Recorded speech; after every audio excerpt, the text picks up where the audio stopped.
খারাপ সময় শেয়ার করছি বলে আপনাদের এত বেশি খুশি কখনো ভাবতে পারে নাই। আপনারা তো দেখছি যেটা ডিভোর্স হবে বা কোনো খারাপ কোনো কাহিনী যেই সম্পর্কতে সেই সম্পর্কগুলো আপনারা বেশি পছন্দ করেন আর সেগুলো নিয়ে ট্রোল করার জন্য একদমই রেডি থাকেন। তো যাই হোক, আমাদের একটু ঝামেলা হয়েছে, সেটা নিয়ে আপনারা অনেক বেশি খুশি। আপনারা চান হয়তো বা যে আমাদের ডিভোর্স হয়ে যাক, খুব শীঘ্রই হয়ে যাবে, তাই আপনারা চিন্তা করেন না। আপনাদের খুশি যেন তাড়াতাড়ি কবুল করে নেয় আল্লাহ।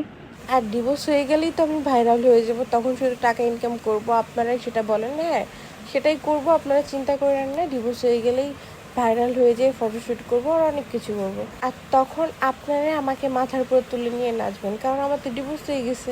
ভিডিওটা ছিল যখন আমি প্রেগনেন্ট ছিলাম, সেই টাইমটাতে ফটোশ্যুট করার জন্য হুট করে বের হওয়া হয়ে গেছিলো।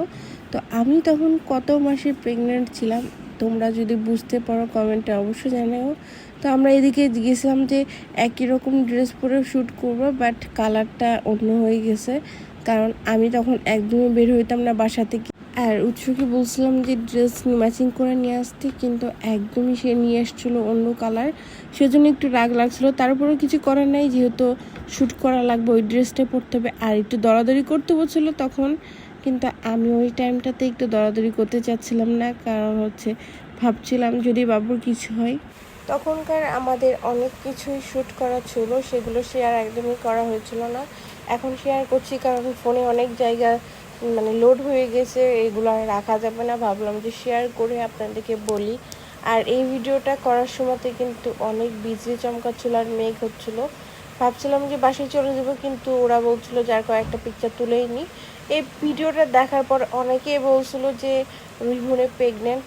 তো হ্যাঁ, একদমই ঠিকই বলছিলেন আপনারা। আর আমি যেহেতু শেয়ার করেছিলাম, এই জন্য আপনারা অনেকেই জানতে পারছিলেন না। তো এইদিকে বৃষ্টি আসা শুরু হয়েছে আর আমি ভিজা শুরু করে দিছি, কারণ আমার প্রথম তখন ভিজা হয়েছে বাবুকে পেটে নিয়ে।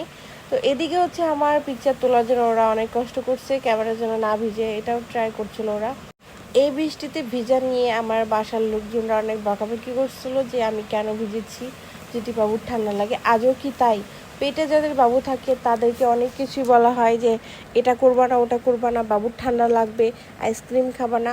আমি এগুলো কিছুই মানি নাই। আল্লাহর রহমতে আমার বাবু অনেক ভালোভাবে দুনিয়াতে আসছে, তার কোনো কিছুর প্রয়োজন পড়েছিল না। বাচ্চা একদম শীতের সময় হয়েছিল, অনেক বেশি শীতের সময়, কিন্তু তার উপরেও সবাই ভয় দেখাচ্ছিল যে এত শীতে বাবুর ঠান্ডা লেগে যাবে, এই লাগে যাবে, ওই লাগে যাবে, অনেক কিছু বলছিল। তো আল্লাহর রহমতে আমার বাচ্চা জন্মের পর থেকে কোনো কিছু দেওয়া লাগে নাই, সুস্থভাবে তাকে দুনিয়াতে আল্লাহ পাঠাইছিল। আর দোয়া করবেন যেন আমার বাচ্চা সুস্থ থাকে।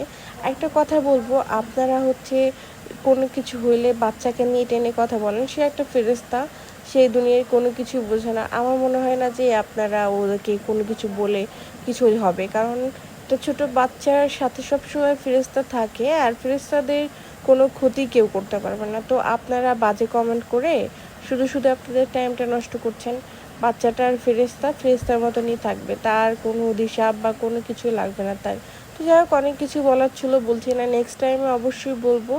আর ওর সাথে আমার কী নিয়ে ঝগড়া হয়েছে সেটাও আমি বলবো। আপনারা তো অনেক খুশি হয়ে গেছেন যেহেতু, আর খুশি করার জন্য সব কিছু শেয়ার করা উচিত, কারণ আপনারা আরও বেশি খুশি হবেন সেসব দুঃখের কাহিনিগুলো শোনানোর জন্য।